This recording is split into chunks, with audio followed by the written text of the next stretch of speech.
Morning, St. Luke's. It is May 9th. We're sheltering in place. We're sheltering in God. I was reminded of a line from St. Paul who said, "We are hard pressed on every side, but not crushed."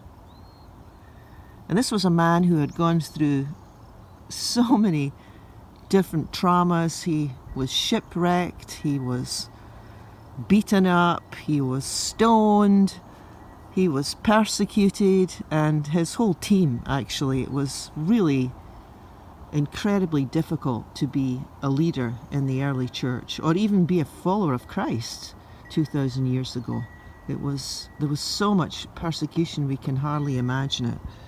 And so he wrote to his congregation and he said, we're hard pressed on every side, but we're not crushed.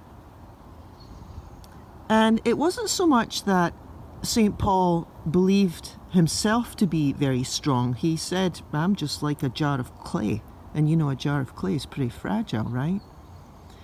But what made him strong and what made his team strong is that they had this strong, this sense that the light of God was within them, sustaining them.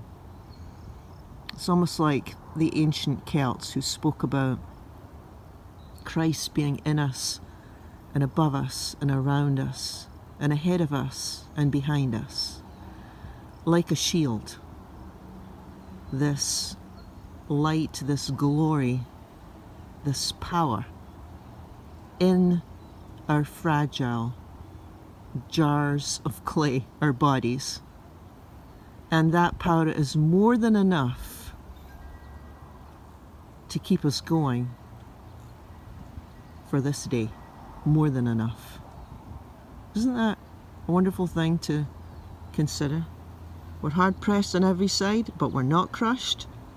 We're perplexed, but we're not in despair, Paul said to his congregation. Peace be with you.